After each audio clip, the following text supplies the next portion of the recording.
Hello, my dear friends. First, I apologize for missing the past 2 weeks. It was Pesach time, and that's the busiest time of the year for a rabbi, and I just wasn't able to find even a moment to record a drasha. Here we are. I'm outside. It means that spring is on its way. Well, spring is actually here already for a few weeks, but you wouldn't notice. You wouldn't know because it's been rather chilly, but today's not bad. I'm not wearing a coat, and I love to be outside.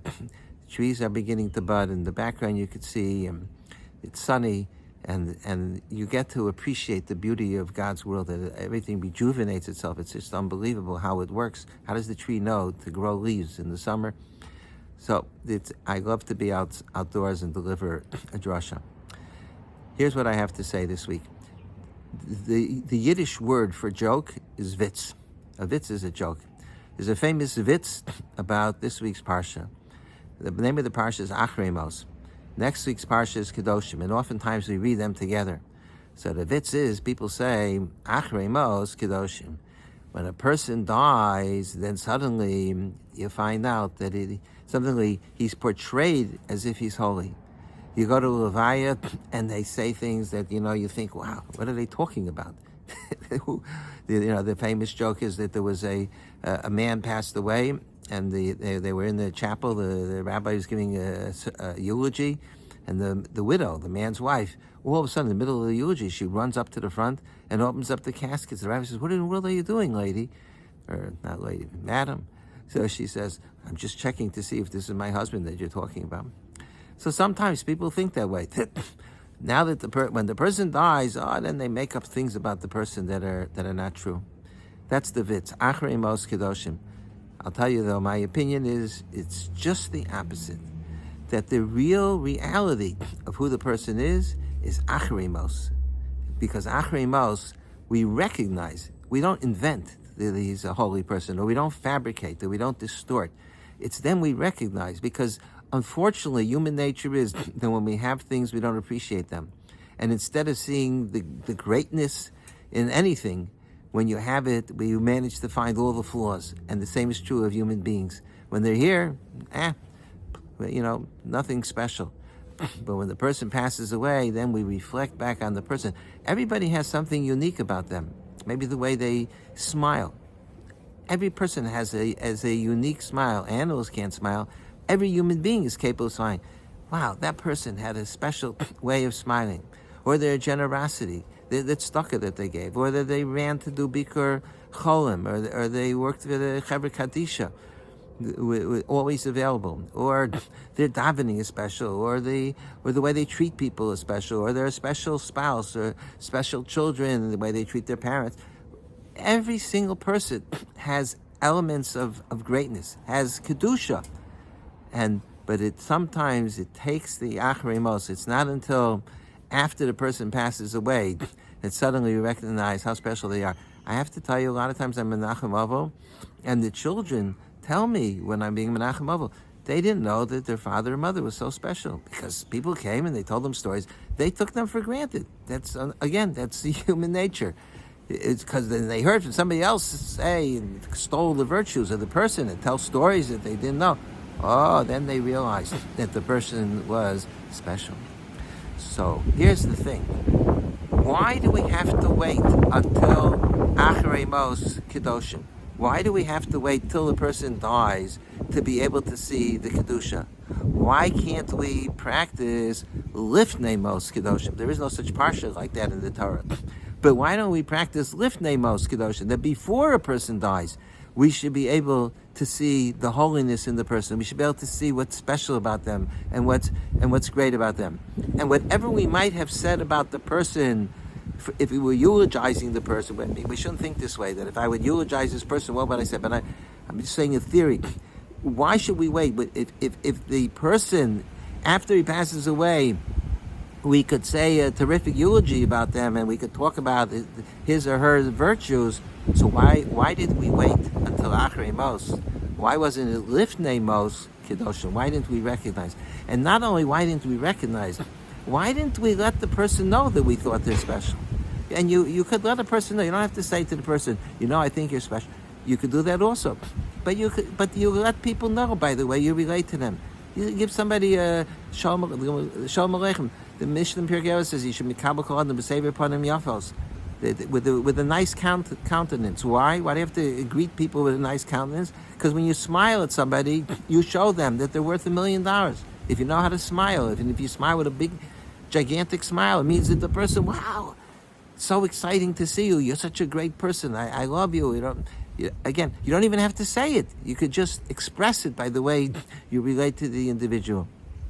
So why should we wait till the person is not here anymore, and then suddenly, I didn't have a chance to tell the person how much I appreciated them and how much I thought about them. Why do we have to wait till Achrei Mos Kedoshim?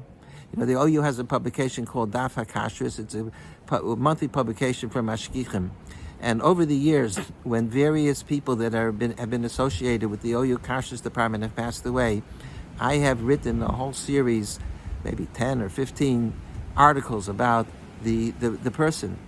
And in researching the article, and it's like a eulogy of sorts, or a tribute. That's the better word. In writing the tributes, I usually speak to different people that knew them, they're friends, and by the time I'm finished, I have such an appreciation for that individual. Wow, what a sterling person this individual was. But I always feel a pang of guilt in my heart. Why did I wait till Achrei Mos Kedoshim? Why did I wait to write an article after the person is no longer alive? Why couldn't I have expressed that to the person? Why couldn't I let the person know how special I thought he or she was when they were alive? We're in the period of Sfira. We're counting Sfira. You see, I'm not shaven. We don't take haircuts. That's because Rabbi Akiva's Talmidim passed away during the Sfira. 24,000 disciples. Why? Because they didn't treat each other with respect. So everybody asked, why is it a reason for them to die? There's no mitzvah to treat people with respect. It doesn't say that they abused people or that they made fun of them or they embarrassed them. It says they didn't treat each other with respect. Why is that a reason for a person? Why are they punished so severely? So I think the answer is, and I found variations of the same theme in Sfarim. That is, the Talmidim of Rabbi Akiva were the next generation. They were going to carry on the Masorah of Rabbi Akiva. Rabbi Akiva was one of the giants of Klal Yisrael, and he lived in a period where he had other colleagues that were also magnificent people. But nobody lives forever, and this was the next generation. But if they didn't have the capacity and the ability to be mechabed people, maybe there's no explicit mitzvah in the Torah, but that's like the whole essence of what it means to be a Jew, to be able to see the greatness in an individual. And if they can't see that, then the Rebbeinu Shalom say, those are not the people that I want to transmit the Torah to the Jewish people, because such a Torah is going to be a corruption of Torah. It's going to be a erosion of Torah values, and not the way Torah is supposed to be. And that's why they perished. It wasn't necessarily a punishment, but they were in a position where they needed to transmit Torah, and they were incapable of doing so because they were not Noé Kavod Zelazeh. And that's what, it's such an important thing to treat people with Kavod. That's why during the Sfira, we keep all these halachas of Avelos, you don't listen to music and things like that. But we never think about what's behind it. What's behind it is that they were not Noé Kavod Zelazeh. And that's what we have to focus on during the Sfira, and then hopefully it'll carry over through the whole year. And when we see a person, man or woman, let's think about what's special about that individual. I went to a bar mitzvah once, and the bar mitzvah boy, the father talked about the bar mitzvah boy. They said that he had a pencil gemach, because students in school, a lot of times the teacher says, take out your pencils, and I can't find it, I lost it, the dog ate it, whatever. So he wanted to make sure that everybody could have a pencil. So he had a gemach, he lent out pencils. Wow, a 13-year-old boy should think of such a thing. That's greatness, that's genius. But it's not just that one boy. Everybody has things about them that are unique and special. And we have to recognize them, especially during this period of Sfira. We have to see the greatness in people. Unfortunately, people have a tendency to see the flaws. It's easy to see flaws. You don't have to be a rocket scientist to see flaws. What's far more difficult is to see the greatness. Not because it's so hidden, but because human nature runs against it. That we don't appreciate things when they're there. When the person's gone, all of a sudden, oh yeah, I know that he or she is so special.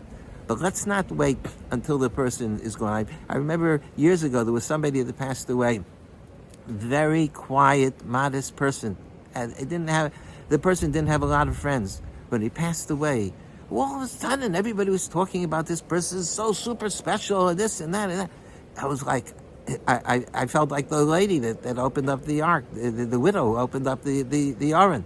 Is this the same person? Nobody, when he or she was alive, nobody ever said anything like that about the individual. But that's a failing and a tragedy of the human condition. So, Acharei Mos Kedoshim should not be taken as a vits, as a joke, but Acharei Mos Kedoshim should be taken as the reality, and we should transfer that into not only Acharei Mos Kedoshim, but not after the person died, but even Lifnei Mos Kedoshim, even when the person is alive. That's when we have to see the greatness in the individual and let them know how we feel.